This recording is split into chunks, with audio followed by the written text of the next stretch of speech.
Hello everyone, a very warm welcome to all of you here in this platform ready for study। आज के इस video lecture में हम class 10th की अर्थशास्त्र की बुक का चैप्टर नंबर 3 पढ़ेंगे। चैप्टर का नाम है मुद्रा एवं साख और ये इस चैप्टर का सेकंड पार्ट है। इससे पहले मैं इस चैप्टर का एक फर्स्ट पार्ट ऑलरेडी कवर कर चुकी हूँ, तो आप उस वीडियो को पहले देख लीजिएगा। मैं इस वीडियो के डिस्क्रिप्शन में फर्स्ट पार्ट का लिंक दे दूँगी, तो आप यहाँ से भी चेकआउट कर सकते हैं। तो स्टार्ट करते हैं। थोड़ा सा एक छोटा सा क्विक रिकैप करते हैं। पहले के पार्ट में हमने क्या पढ़ा है? पहले के पार्ट में हमने पढ़ा है कि जब मुद्रा नहीं थी, पैसा नहीं था लोगों के पास, तो चीज़ों का लेन देन कैसे हुआ करता था। उस सिस्टम का नाम था वस्तु विनिमय प्रणाली। आवश्यकताओं का दोहरा संयोग उसकी फर्स्ट रिक्वायरमेंट होती थी। फिर हमने ये देखा कि जब वस्तु विनिमय प्रणाली में बहुत सारी समस्याएं उत्पन्न हो गई तो मुद्रा का आगमन होता है, मुद्रा की उत्पत्ति होती है। फिर मुद्रा कैसे काम करती है, आधुनिक समय में कौन कौन सी मुद्रा है। हमने आधुनिक समय की मुद्रा पढ़ी, सिक्के, नोट, बैंकों में जमा करा हुआ हमारा पैसा, चेक की हमने बात करी, debit card, credit card, UPI, phone पे, पेटीएम, हमने इन सब की बात करी है। आज हम बात करेंगे बैंक के बारे में कि आपका जो पैसा बैंक में आप जमा करते हो, बैंक उस पैसे का करता क्या है। बैंक के पास बहुत सारा पैसा होता है, तो आप यहाँ पर देखेंगे, देखिए ये है आपका बैंक, राइट।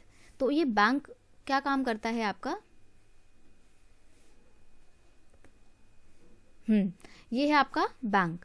बैंक के पास आप क्या करते हो, बैंक के पास आप जाके अपना सारा का सारा पैसा जमा करते हो जो एक्स्ट्रा आपके पास होता है। अब आप सोच रहे होंगे कि बैंक के पास तो कोई एक ही व्यक्ति अपना पैसा जमा करने नहीं आता है, बहुत सारे लोग बैंक में अपना पैसा जमा करने आते हैं। तो बैंक इन बहुत सारे पैसों का करता क्या है, तो बैंक इन बहुत सारे पैसों को लोन के तौर पे दे देता है। ये सब हम यहाँ पर अभी बताएंगे आपको। देखिए, बैंक आपकी जमा राशि को स्वीकार करते हैं, ठीक है, और बैंक जमा के रूप में बहुत बड़ी राशि को एकत्रित कर लेते हैं, क्योंकि बहुत सारे लोग अपना पैसा बैंक में जमा करते हैं। अब ये सारा का सारा पैसा बैंक के पास हमेशा नहीं होता है। बैंक इन सारे जमा किए हुए पैसों का ओनली 15% ही अपने पास नकद के रूप में रखते हैं, और बाकी का जो 85% है वो क्या करते हैं, उस 85% का वो उस 85% पैसे को लोन के तौर पे बाकी के लोगों को दे देते हैं। अब आप इसको इस डायग्राम से समझिए, जैसे कि मान लीजिए कि ये आपका एक बैंक है, राइट। तो देखो ये आपका बन गया एक बैंक।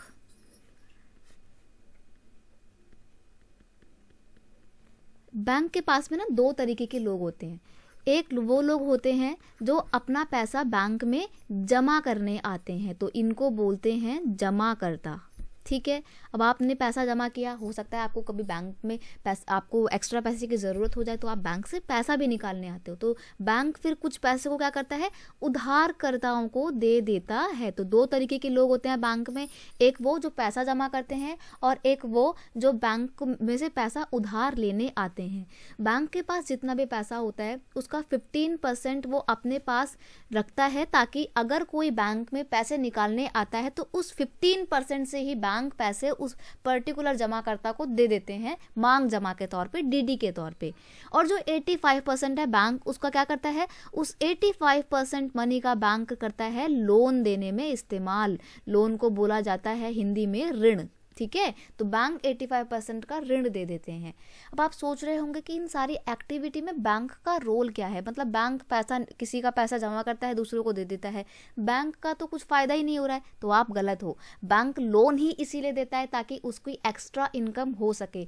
आपने देखा होगा, आपके पास कॉल कर करके बैंक बोलता रहता है कि हाउस लोन लोगे क्या, ये वाला लोन लोगे क्या, कोई और सा लोन लोगे। तो बैंक लोन देना चाहते हैं ज़्यादा से ज़्यादा, ताकि बैंक की इनकम हो सके। कैसे, अब आपको समझ में नहीं आया होगा, बताती हूँ मैं। देखो, अब आप ये भी समझ रहे होंगे कि बैंक अगर सिर्फ 15% ही अपने पास रखता है, तो अगर एक दिन में बहुत सारे लोग आ गए या सारे के सारे लोग बैंक में अपना पैसा निकालने आ गए, तो बैंक कैसे पैसा देगा, है ना। बट देखो, इकोनॉमिक्स में, अर्थशास्त्र में हम ये मान के चलते हैं कि जितने भी लोगों का बैंक में अकाउंट है वो सारे के सारे लोग बैंक में हम एक दिन में ही नहीं पहुंच जाएंगे अपना सारा पैसा निकालने के लिए, ठीक है। और अगर मान लो कि पहुंच भी गए और बैंक के पास ही 15% ख़त्म हो गया, तो बैंक पता है क्या करता है, बैंक ना कॉल मनी का इस्तेमाल करता है। कॉल मनी क्या होता है, ये आपकी एनसीईआरटी में नहीं बताया है, बैंक के ना कुछ दोस्त होते हैं, तो बैंक कॉल करके अपने साथी बैंक से अपने फ्रेंड वाले बैंक को बोलता है कि यार मेरे को ना पैसे दे दे इतने इतने, मैं तेरे को कल परसों कभी भी दे दूंगा जब मेरे पास आएंगे। तो ऐसे में वो शॉर्ट टर्म में मनी अरेंज करता है बैंक और फिर अपने जमाकर्ताओं को पैसे दे देता है। आप अपने घर में किसी बड़े से पूछना कि अगर वो एक बहुत बड़ी अमाउंट बैंक में निकालने जानते हैं, जैसे कि 4 लाख रुपए, 5 लाख रुपए, तो बैंक ना तुरंत वो 4-5 लाख रुपए नहीं दे देता है। बैंक बोलता है कि आप 1 घंटे या 2 घंटे वेट करिए, और इस 1-2 घंटे के दौरान बैंक पैसे को अरेंज कर लेता है, अगर बैंक के पास पैसा नहीं होता है तो कॉल मनी के थ्रू। ठीक है, तो इतनी बात समझ में आए कि 15% ही इनफ होता है, सारे के सारे लोग बैंक में पैसा निकालने नहीं आते हैं। अब इस 85% के लोन को समझो आप। बैंक की इनकम का कैसे सोर्स होते हैं लोन, ये आप जानो। देखो, आप बैंक में जो भी पैसा जमा करते हो ना, उस पर आपको ब्याज मिलता है। मान लो आप 100 रुपये जमा करते हो, तो आप जब पैसे निकालने जाओगे तो आपको 110 रुपये मिलेंगे। क्यों? क्योंकि वो 10 रुपीज़ जो है आपके ब्याज के पैसे हैं। तो जनरली बैंक क्या करते हैं, जमाकर्ताओं को उनके पैसों पर बहुत ही कम इंटरेस्ट रेट देते हैं, बहुत ही कम ब्याज पर पैसा वापस करते हैं। हो सकता है कि वो 3 से 4% पे ही आपको पैसा वापस कर रहे हो, ब्याज की दर 3 से 4% हो। लेकिन जब बैंक आपको लोन देता है और जब आपसे वो लोन वापस लेता है, तो उस पर वो बहुत ज़्यादा ब्याज वसूलता है। वो हो सकता है 10 to 15% ही ब्याज आपसे वसूल ले। तो आप सोच सकते हो, यहाँ पर सिर्फ आपको 3 से 4% ब्याज में आपको पैसा वापस किया, लेकिन जब बैंक ने दूसरे उधारकर्ताओं से अपना पैसा वापस मांगा तो उनके ऊपर 10 से 15% ब्याज, जो कि बहुत ही उच्च है, उसको उसने चार्ज किया। तो ये जो जमाकर्ताओं को ब्याज दिया और उधारकर्ताओं से ब्याज दिया, इन दोनों के ही अंतर की जो एक्स्ट्रा मनी होती है वो बैंक की इनकम होती है। उसी इनकम से बैंक अपने सभी एम्प्लॉय को, अपने सभी काम करने वाले कर्मियों को उनकी सैलरी देता है। तो ये आप समझ गए कि बैंक की कमाई कैसे होती है। उधारकर्ताओं और जमाकर्ताओं को दिए गए ब्याज और उधारकर्ताओं से लिए गए ब्याज के बीच के अंतर की मुद्रा ही बैंक की कमाई का जरिया होता है। और इसीलिए बैंक ज़्यादा से ज़्यादा पैसा लोन के तौर पे देना चाहता है, ताकि उसकी ज़्यादा से ज़्यादा इनकम हो। इसीलिए आपको कॉल आते रहते हैं कि क्रेडिट कार्ड ले लो, लोन ले लो, हाउस लोन ले लो, एजुकेशन लोन ले लो, फलाना लोन, ढिकाना लोन, आते रहते हैं कॉल आपके पास। ठीक है जी। तो बैंक उधारकर्ताओं को दिए गए पैसे पर बहुत ही उच्च ब्याज लेते हैं। करदाताओं के लिए गए ब्याज और जमाकर्ताओं को दिए गए ब्याज के अंतर को ही बैंक की आय का मुख्य स्रोत माना जाता है। तो अगर आपसे पूछ ले कि बैंक की ऋण संबंधी गतिविधियां क्या होती हैं, तो भी आपका यही आंसर रहेगा। अगर क्वेश्चन आपसे पूछ ले कि बैंक की कमाई का या बैंक की आय का मुख्य स्रोत क्या होता है, तब भी आपका सेम यही आंसर रहेगा। तो कॉपी पेन लेके आप इसको नोट कर लीजिए या फिर स्क्रीनशॉट ले लीजिए। बाकी मैं आपको वीडियो के एंड में डिस्क्रिप्शन में इसका PDF भी प्रोवाइड कर दूंगी। अब हम पढ़ते हैं लोन के बारे में। लोन क्या होता है? लोन को जनरली हम बोलते हैं साख। साख एक ऐसा समझौता होता है जिसके तहत ऋणदाता उधारकर्ता को धनराशि, वस्तु एवं सेवाएं इस आश्वासन पर देता है कि भविष्य में उसका भुगतान कर देगा। आप बैंक से लोन लेते हो या अपने किसी फ्रेंड से लोन लेते हो जब आपको पैसों की ज़रूरत होती है, और बोलते हो कि यार दोस्त मेरे को लोन दे दे, मैं तेरे को 1 साल बाद, 1 महीने बाद या कभी भी पैसा वापस कर दूंगा। तो जब आपका फ्रेंड आपको एक विश्वास पर जो पैसा देता है, उसे बोलते हैं साख, उसे ही बोलते हैं लोन और उसे ही बोलते हैं ऋण। तो बात एक ही होती है।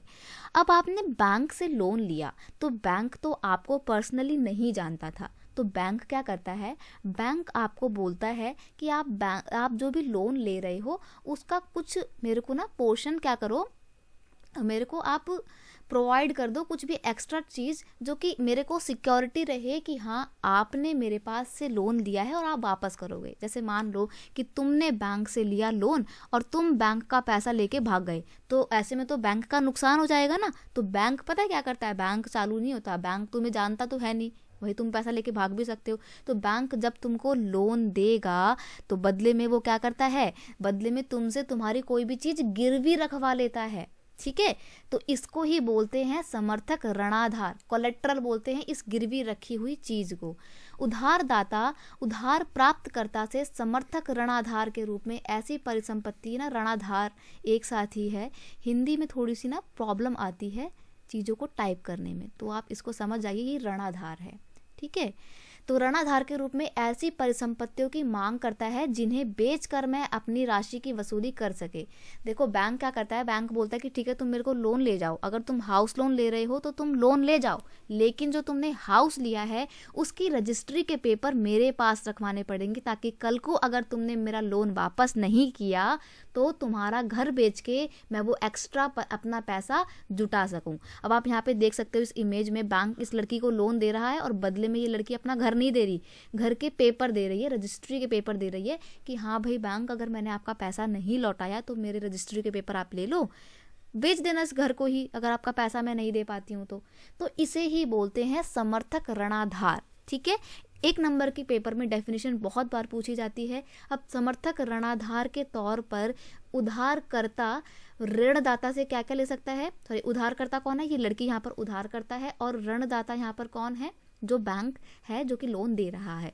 तो उधारकर्ता अपनी या तो कृषि की भूमि रखवा देगी, जेवर यानी कि ज्वेलरी रखवा देगी, मकान रखवा देगी गिरवी, पशुधन रखवा देगी यानी कि अपने जानवर वगैरह रखवा देते हैं। हालांकि बैंक आपके एनिमल एक्सेप्ट नहीं करता है समर्थक ऋणाधार के तौर पे, या अपने अपने जो उसकी एफडी वगैरह होंगी उसके पेपर वो रखवा देगी गिरवी। अब देखो, अगर आप अपने किसी फ्रेंड से लोन लेते हो तो वो तो आपको पर्सनली जानता है ना, क्योंकि आपका दोस्त है, आप उसका पैसा लेके भागोगे नहीं, अगर भागोगे भी तो कहीं ना कहीं आपका वो दोस्त आपको पकड़ ही लेगा। तो ऐसे में ना आप जब आप अपने फ्रेंड से लोन लेते हो, उनसे ऋण लेते हो, तो किसी तरीके का समर्थक ऋणाधार या कोई भी चीज़ आपको गिरवी रखने की आवश्यकता नहीं होती है। अब हम बात करेंगे जो हम लोन लेते हैं वो लोन किस तरीके से हमारे लिए फ़ायदेमंद भी हो सकता है और नुकसान भी हो सकता है। तो दो केस की यहाँ पर हम स्टडी करने वाले हैं। एक केस है सलीम का, त्योहार का टाइम होता है और उसके पास एक बहुत बड़ा ऑर्डर आता है जूतों की सप्लाई करने का। तो सलीम पहले तो बहुत खुश होता है, लेकिन वो उसके बाद टेंशन भी होती है कि यार अगर इतना सारा जूतों का ऑर्डर मुझे टाइम पे पूरा करना है तो सबसे पहले तो मुझे मज़दूरों की आवश्यकता होगी। तो वो क्या करता है, वो एक बहुत ही शॉर्ट टर्म के लिए मज़दूरों को हायर कर लेता है, उनको अपने यहाँ पे काम पे रख लेता है। फिर उसको कच्चे माल की भी ज़रूरत होती है, तो वो क्या करता है, वो चमड़े की दुकान पे जाता है और उनसे बोलता है कि अभी मेरे को कुछ समय के लिए अपना कच्चा माल दे दो, जब मेरे पास पैसा होगा तो मैं आपको वापस कर दूंगा। तो यहाँ पर उसने कच्चा माल उधार लिया था, फिर उसने जिस कंपनी ने उसको जूता बनाने का ऑर्डर दिया था उससे उसने थोड़ी सी एक्स्ट्रा पेमेंट, स्टार्टिंग की जो पेमेंट होती है कि हाँ आप मेरे को शुरुआती रुपया दे दीजिए, वो भी उसने थोड़ा सा ले लिया था। और फिर उसने अपना काम करना शुरू किया उस उधार लिए हुए पैसों से या उधार लिए हुए कच्चे माल से। उधार लेकर उसने अपना पूरा काम किया, बहुत अच्छे से उसने समय पर अपना काम करके पूरा उसका ऑर्डर डिस्पैच करवा दिया, यानी कि अपना ऑर्डर समय पे भिजवा दिया कंपनी को। कंपनी वालों ने उसको पूरा जो भी पैसा था उसका वो दे दिया। उसने उन पैसों को पहले तो अपने मजदूरों की सैलरी देने में इस्तेमाल किया, फिर कच्चा माल जहाँ से लिया था उसका पैसा वापस दिया, और बदले में फिर बाद में उसको बहुत सारा एक्स्ट्रा इनकम भी मिल गया। तो यहाँ पर हमने देखा कि किस तरीके से सलीम ने जो पैसा उधार लिया था वो उसके लिए बहुत ही बेनिफिशियल रहा, ये लोन उसके लिए काफ़ी सकारात्मक रहा, उसकी इनकम जनरेट हुई। अब एक और केस देखो जो कि नेगेटिव है। यहाँ पर एक कृषक है स्वप्ना जिसका नाम है, छोटी सी किसान है वो, तो अपने यहाँ पे खेती करने के लिए वो क्या करती है, लोन लेती है, ठीक है, ताकि खेती करने के लिए कुछ जो इक्विपमेंट्स वगैरह हैं, या जैसे कि अपनी अपने उसको क्या बोलते हैं उसको जो डालते हैं, कीटनाशक लेने हो गए या बीज लेने हो गए, सिंचाई के लिए उसको अच्छे पाइप चाहिए होंगे, ये सब कुछ चीज़ें उसने खरीदनी होगी अपनी खेती करने के लिए अच्छे तरीके से, मॉडर्न फार्मिंग के लिए। तो उसने उधार ले लिया, साहूकार से उसने उधार ले लिया, ठीक है। लेकिन गलती से क्या होता है, या कह सकते हो अनफॉर्चुनेटली उसकी जो फसल है उसमें कीड़े लग जाते हैं, फसल बर्बाद हो जाती है। तो ऐसे में जो उसने लोन लिया था वो लोन वो वापस नहीं कर पाती है, और फिर वो लोन उसका टाइम टू टाइम ब्याज के साथ बढ़ता चला जाता है। तो उस ब्याज को या उस लोन को वापस करने के लिए उसने दूसरा लोन लिया, और इस तरीके से उसके ऊपर लोन जो था, जो उसका ऋण था, उसका जाल बढ़ता ही चला गया, ऋण का ब्याज बढ़ता चला गया। और एक टाइम ऐसा आएगा जब वो अपना इस लोन को वापस नहीं कर पाएगी, लोन नहीं चुका पाएगी, तो उसने को क्या करना पड़ेगा, अपना खेत भी बेचना पड़ेगा। तो जो स्थिति थी जिसमें नेगेटिव पड़ गया, किसमें, जहाँ पर लोन लेना एक बहुत ही नकारात्मक स्थिति पड़ गया, तो वो उसको डेब्ट ट्रैप की ओर यानी कि ऋण के जाल की ओर लेके चला गया। इससे उसकी स्थिति और ज़्यादा खराब हो गई। तो आप जब भी लोन लेते हो तो बहुत सोच समझ के लीजिए, ये सोचकर कि भविष्य में इससे आपको नुकसान होगा या फ़ायदा होगा। ठीक है, ज़रा सी भी आप अगर गलती कर देते हो तो आप प्रॉब्लम में फंस सकते हो, आपका घर बिक सकता है, आपकी स्थिति बहुत ज़्यादा खराब हो सकती है, आप रोड पे भी आ सकते हो। ठीक है, तो यहाँ पर स्वप्ना की हालत खराब हो गई थी, वो ऋण के जाल में फंस गई थी। तो ऋण के जाल में फंसने की कुछ कुछ परिस्थितियाँ हो सकती हैं। या तो जब ऋण कर्जदाता अपना पिछला ऋण चुकाने में असमर्थ हो, स्वप्ना के साथ यही हुआ था, वो अपना लोन नहीं पे कर पा रही थी। या पुराने कर्जे को चुकाने के लिए आपने नया लोन ले लिया हो तो इससे आप प्रॉब्लम में फंस जाओगे, क्योंकि आपको पुराना लोन तो आपने चुका दिया किसी तरीके से, लेकिन जो नया लोन लिया है उसमें बहुत ज़्यादा ब्याज दर आपको देनी पड़ रही है। ठीक है जी, उसे ऋण अदायगी के लिए अपनी परिसंपत्ति बेचनी पड़ जाती है। मैंने आपको बताया कि एक स्थिति ऐसी आएगी जब स्वप्ना को अपना खेत भी बेचना पड़ सकता है और इससे उसकी स्थिति बद से बदतर हो जाएगी, उससे उसका खेत भी छिन जाएगा।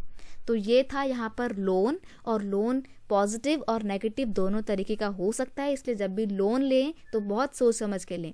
अब जब आप लोन लेते हो तो उसकी ना कुछ शर्तें होती हैं। ब्याज दर कितनी रहेगी, मतलब आप जब मेरे को लोन वापस लोगे, मान लो आपने मेरे से लोन लिया है 10 रुपये, 10 रुपये तो खैर लोन कोई नहीं लेता है, बट स्टिल मान लो कि आपने मेरे से लोन लिया है और मैं आपको बोलूँगी कि ठीक है आप लोन ले लीजिए, लेकिन जब बदले में मुझे वापस करोगे ये लोन तो मेरे को तुम्हें 12 रुपये देने पड़ेंगे। तो एक्स्ट्रा जो 2 रुपये हैं वो क्या हो जाएगा, वो ब्याज दर हो जाएगी जो मैंने तुम पे चार्ज किया, जो मैंने तुमसे वसूली। ठीक है, अब आपको ब्याज दर देनी पड़ेगी, कुछ समर्थक ऋणाधार यानी कि कुछ सामान गिरवी भी रखवाना पड़ेगा। अगर आप बैंक से लोन लोगे तो आपको कुछ पेपर वर्क भी करना पड़ता है, फॉर्म भर के देना पड़ता है, गिरवी रखवाना पड़ता है, सामान बहुत सारा आपका लिखा पड़ी होती है। ठीक है, फिर बैंक से अगर आपने लोन लिया है तो आप ये भी डिसाइड करते हो कि लोन तुम कितने समय बाद दोगे और किस तरीके से दोगे, ये सारी चीज़ें पहले ही डिसाइड हो जाती हैं। ठीक है, और ये सब चीज़ें कंबाइंड रूप में क्या कहलाती हैं, सामूहिक तौर पे ये सब चीज़ें कहलाती हैं ऋण की शर्तें। ठीक है, ब्याज दर, समर्थक ऋणाधार, आवश्यक कागजात और भुगतान के तरीकों को सम्मिलित रूप से ऋण की शर्तें कहा जाता है। ऋण की शर्तें विभिन्न व्यक्तियों या समूह के लिए अलग अलग हो सकती है। अब मान लो कि तुम अपने तुम्हारे को अपनी शादी करनी है और तुम लोन ले रहे हो, मैरिज लोन ले रहे हो, तो ऐसे में इंटरेस्ट रेट ज़्यादा हो सकती है। और वहीं दूसरी ओर अगर तुम एजुकेशन लोन ले रहे हो तो वहाँ पर तुम्हारी ऋण की जो ब्याज दर है, जो इंटरेस्ट रेट है, वो कम हो सकता है। ठीक है, तो अलग अलग लोगों के लिए, अलग अलग समूह के लिए अलग अलग ऋण की शर्तें हो सकती है। एनजीओ जब कोई भी लोन लेता है तो इंटरेस्ट रेट ना के बराबर होती है, लेकिन जब आप अपने घर को खरीदने के लिए लोन लेते हो तो इंटरेस्ट रेट हाई हो सकती है। तो व्यक्तियों के लिए, समूह के लिए लोन अलग अलग हो सकते हैं। ठीक है, तो हम यहाँ पर पढ़ चुके हैं समर्थक ऋणाधार क्या होता है, साख क्या होता है, ऋण की शर्तें क्या क्या होती हैं। इन सब पे क्वेश्चन बन सकते हैं आपके, तो इनको बहुत ध्यान से आपको याद भी करना है, मेमोराइज करना है, नोट्स बनाने हैं। अब हम देखेंगे कि किसी भी व्यक्ति को लोन की आवश्यकता होती ही क्यों है, और अगर लोन की ज़रूरत होती है, ऋण की ज़रूरत होती है, तो वो ऋण कैसे कैसे लेता है। अब अगर हम गांव की बात करें, ग्रामीण क्षेत्रों में एक किसान को लोन की ज़रूरत होती है ताकि वो अपनी फसल को उगाने के लिए आवश्यक उपकरण खरीद सके।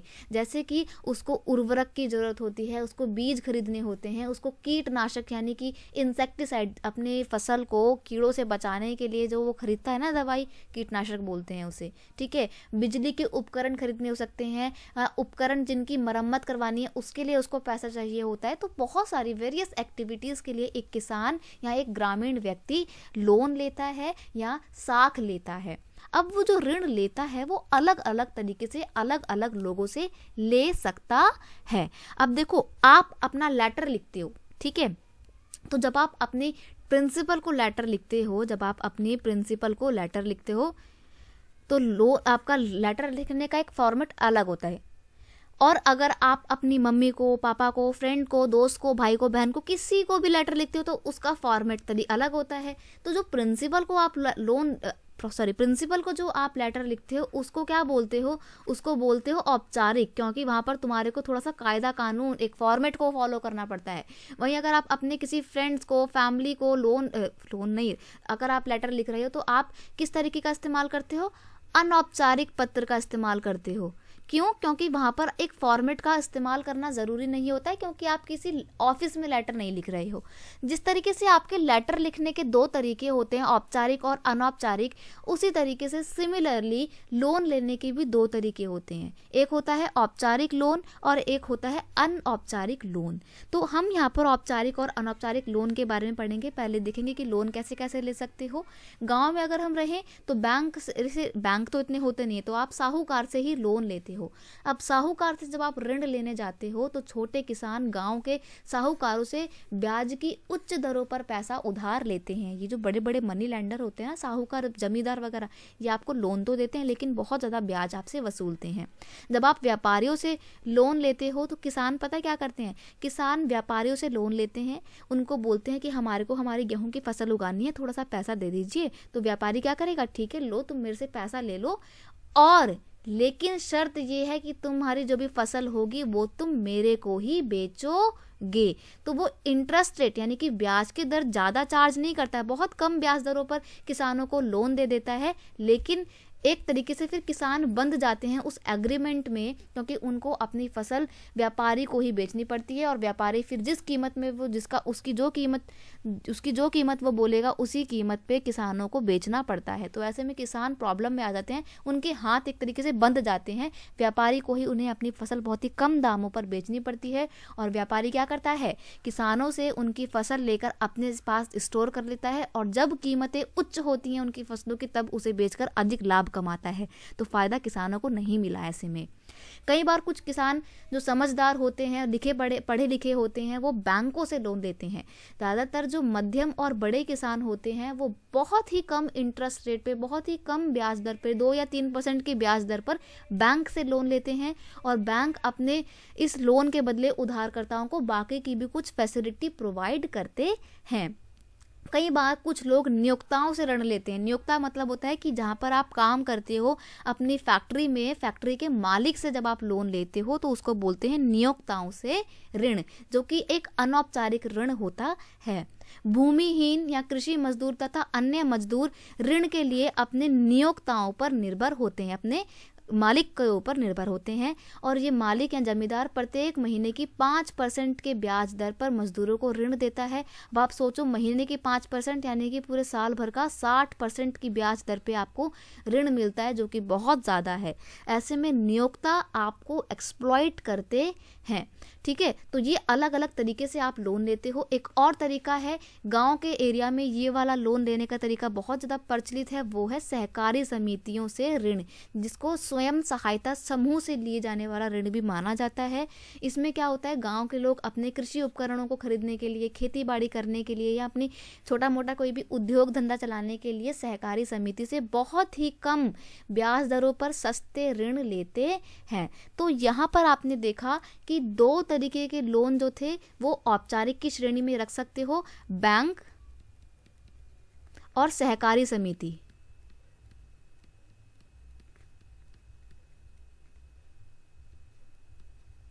तो ये कौन से लोन होते हैं, ये होते हैं आपके औपचारिक लोन, क्योंकि इसके लिए आपको प्रॉपर एक फॉर्मेट को फॉलो करना पड़ता है, प्रॉपर आपको लिखा पढ़ी करनी पड़ती है। तो ये होते हैं आपके औपचारिक लोन।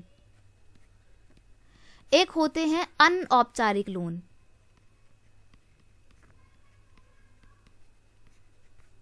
जो तुम अपने रिश्तेदारों से, दोस्तों से लेते हो। तो इसमें तुम ले सकते हो, जमींदारों से लोन ले सकते हो, जमींदार से लोन लेते हो, और तुम साहूकार से लोन लेते हो। ठीक है, और तुम किससे लेते हो, नियोक्ताओं से अपने लोन लेते हो, तुम व्यापारियों से लोन लेते हो, जो कि तुम्हारे ऊपर काफ़ी इंटरेस्ट रेट को चार्ज करते हैं। ये वाला लोन कहे तो अच्छा ज़्यादा नहीं होता है। बैंकों से अगर तुम लोन लोगे तो वो ज़्यादा अच्छा माना जाएगा, क्योंकि यहाँ पर तुम्हारा शोषण नहीं होता है। आगे औपचारिक और अनौपचारिक लोन को, इनकी विशेषताओं को और डिटेल में जानेंगे। अगर आज की आपको ये वीडियो अच्छी लगती है तो आप इसको लाइक कर सकते हैं, अपने दोस्तों के बीच में इसको शेयर कर सकते हैं। चैनल पे नए हो तो सब्सक्राइब करना मत भूलना, क्योंकि डेली हिंदी मीडियम के बच्चों के लिए क्लास यहाँ पर होती है। I hope you understand this video very well. Best of luck, मिलते हैं नेक्स्ट वीडियो में। Thank you so much, bye bye.